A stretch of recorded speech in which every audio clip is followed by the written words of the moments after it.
नमस्कार दोस्तों, आज के वीडियो में मैं आपको बताऊंगा कि विंटर सीजन के पौधों जैसे पेंसी, पिटूनिया, अस्टर, डहेलिया इनको घर में किन किन तरीक़ों से उगाया जा सकता है और उनमें कौन सा तरीका सबसे अच्छा होता है।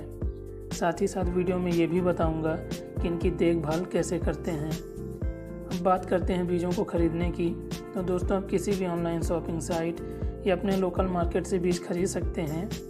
मैंने ये बीज ऑनलाइन ही फेसबुक के माध्यम से ख़रीदे थे।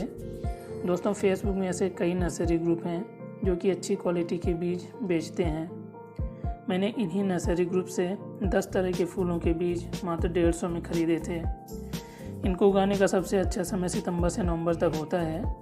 अब बात करते हैं इनको उगाने की, तो पहला तरीका है बीजों को गीले टिश्यू पेपर या पतले कॉटन के कपड़े में लपेट कर इनको ग्रो कर सकते हैं। इस तरीके से बीज तो आसानी से ग्रो हो जाते हैं, लेकिन इनको मिट्टी में लगाते समय काफ़ी दिक्कत होती है, क्योंकि जब बीज उगते हैं तो उनकी जड़ें टिश्यू पेपर में ही चिपक जाती हैं और शिफ्ट करते समय कई बार इनकी जड़ें ख़राब भी हो जाती हैं। और यदि पौधे टिश्यू पेपर से सही सलामत निकल भी आते हैं तो उनमें से अधिकतर पौधे मिट्टी में लगाते समय ख़राब हो जाते हैं। कहने का मतलब ये है कि अगर आप इस तरीके से 10 बीज उगाते हैं तो 5-6 पौधे ही सही सलामत टिश्यू पेपर से निकल पाएंगे और इन पौधों में भी 3-4 पौधे ही मिट्टी में सही सलामत लग पाते हैं। दूसरा तरीका है इनको सीधे मिट्टी या पॉटिंग सॉइल में ग्रो करने का। ये तरीका पहले तरीके से बेहतर है, पर जब इन छोटे बीजों को मिट्टी में ग्रो करते हैं तो बीजों के साथ साथ कई अनचाहे पौधे भी उगाते हैं। अब क्योंकि विंटर फ्लावर के बीज बहुत छोटे होते हैं, इस कारण जब ये ग्रो होते हैं तो कई दिनों तक उनको अनचाहे उगे हुए पौधों के बीज पहचानना काफ़ी मुश्किल होता है। और कई बार तो ऐसा भी होता है कि हम मिट्टी में उगे घास फूस को ही फूल का पौधा समझकर पालते रह जाते हैं। दोस्तों इस तरीके से उगे छोटे पौधों में भी ज़्यादातर या तो मिट्टी में गल जाते हैं या मिट्टी में मौजूद छोटे कीड़े या फंगस उनको ख़राब कर देते हैं। अब बात करते हैं तीसरे और सबसे इफ़ेक्टिव तरीके की। इस तरीके से ही ज़्यादातर नर्सरी वाले छोटे बीजों वाले पौधों को ग्रो करते हैं। इसके लिए आप सीडलिंग ट्रे या छोटे डिस्पोजेबल कप का यूज कर सकते हैं। तो सबसे पहले सभी कप में उन पौधों के नाम लिख लीजिए जिनको आप ग्रो करना चाहते हैं। इससे पौधे ग्रो होने पर उनको पहचानने में आसानी होगी।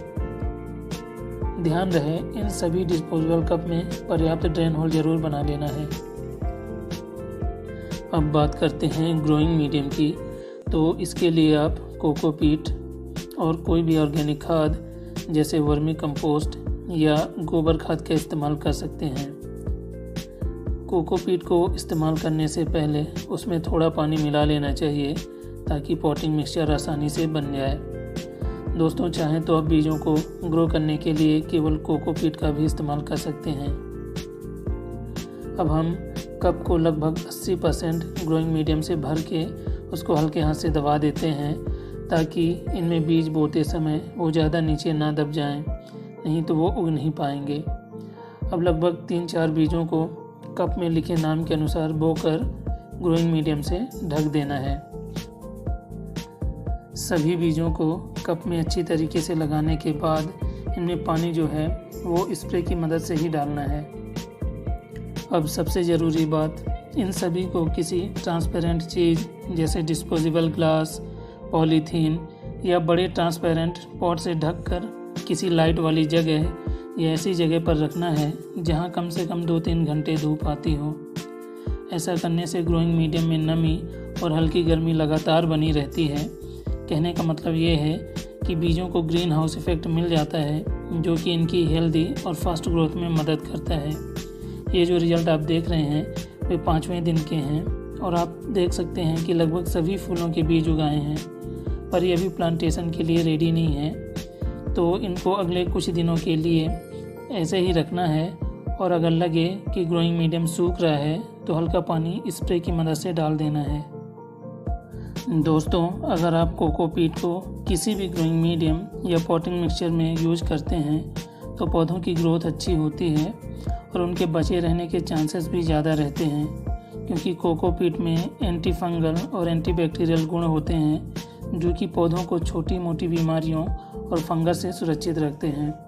और सबसे अच्छी बात ये भी है कि इनमें अनचाहे पौधे भी नहीं उगते, जिस कारण आप आसानी से पहचान सकते हैं कि पेंसी, पिटूनिया जैसे छोटे फूलों के पौधे उगने पर कैसे दिखते हैं। अब बात करते हैं प्लांटेशन की। तो जब ये पौधे लगभग 1 महीने के या लगभग 5 से 6 इंच के हो जाते हैं तो इनको आप मिट्टी में लगा सकते हैं।